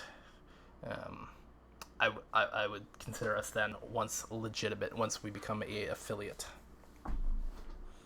But other than that, do you have anything else to say before we wrap it up? We need a P.O. box so people can send us mammoth mugs. Yeah, honestly. If you have any questions, like ever, just like hit us up in the DMs. I've got my Instagram linked, David's Instagram linked. That's probably the best way to contact either of us. Still have not created a Twitter account for this show. Honestly, don't think I ever will. Even if I do, I'm never gonna check it, because I don't like Twitter. It is just, it's a cesspool. It's the boomer in you talking. Well, no, because here's the thing. I was on Twitter before any of these. Like when Twitter first came out in like maybe 2010, 2011, I was an early adopter. I was one of the first people on Twitter. That's the thing. I was literally like within like the first million users of Twitter. I've had a Twitter account since like 2011. Okay, so if anything, yeah, it is the boomer in me talking. I was on Twitter before all these kids even discovered what Twitter was, because Twitter didn't really like boom into popularity until like maybe 2013, 2014. So I was ahead of the curve, just like Snapchat. I was ahead of the curve on Snapchat. I remember some of these kids don't even remember when Snapchat came out. I was on Snapchat when it released, and everyone thought it sucked, so they stopped using it. It still sucks. I mean, I'm sure it does, but like everyone thought it sucked, and we're like, yeah, let's not use this. Then it got big. Now everybody uses it. It kind of died. It's kind of died. I guess, but yeah, the only thing I wasn't on the ground floor of was Facebook, because at that point I was probably too young. But again, like Facebook's not relevant these days. Like they are just a large tech conglomerate, just like Google and Amazon. So that's how I see them. I don't see Facebook as the social media platform anymore. I see them as the one of the big three: Facebook, Amazon, Google. The Godfathers. Like I see Facebook being around for the next 300 years. They'll never die. Facebook has Facebook as like the social media platform might die, but like Facebook has their hands in so many pies now, it doesn't matter. Are they on Instagram? Yeah. Okay, well then they'll be on for a while. I don't know if they own Snapchat. No, they don't own Snapchat, but I think they tried to buy Snapchat, and Snapchat said no. Who bought TikTok? Yeah. Do they? Who bought TikTok? I know it was a Chinese company, and in order to operate in the US, they had to sell it or whatever. I don't know how happened after that. I'm pretty sure TikTok in general is a Chinese company. Yeah. I don't think they were bought by a Chinese company. I'm pretty sure TikTok is a Chinese company. No. I'm saying I think like to exist in the US, there was a whole thing where they had to be, sold or whatever. Well, yeah, because TikTok steals your data. Because I'm pretty sure it's a Chinese company, and all Chinese. Yeah. Oh, China steals your data. Like, sorry to break the news to anybody who didn't know that, but like, if you exist, China has your data. Yeah. If you're watching this right now, China has your data. I'm sorry, it's not our fault. But if you have a YouTube account, if you have a Twitch account, a Google account, they all have your data. And I have a heartbeat. Yeah, kind of a weird thing to end off here, talking about cybersecurity and privacy. But like, again, listen. I see all the time people are like, oh, I want to remain anonymous on the internet. I want to protect my privacy on the internet. Listen, the privacy boat sailed years ago. Okay. If you have a Google account, your privacy is corrupted. If you have a Facebook account, your privacy is gone. If you have an account on anything, your household.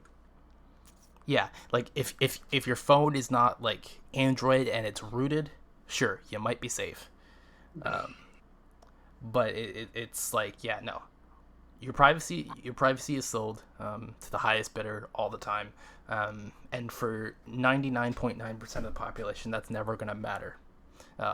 The only like problem is when like those databases get breached, and now somebody with malicious intent, not to say they don't all have malicious intent, they might, but somebody with actual malicious intent now has your data, which is why every so often a whole bunch of people's credit cards information gets like compromised and stuff like that. So the more you know, that's the general basis about cybersecurity, just in case you want to protect yourself. Hey, listen, NordVPN, if you want to sponsor this show, I will shill a VPN. Personally, I don't use a VPN, but that's because I just don't want to pay for a VPN. But again, NordVPN, if we got our own code, and they sponsor us, give us free VPN. Oh my god. Cybersecurity, people. If you really care about it, it's out there. And again, NordVPN, if you're listening, hit us up. I will shill your product to the day I die. Is that a good way to end this? Yeah, I think so. So yeah, with that out of the way, we'll see you guys in the next one.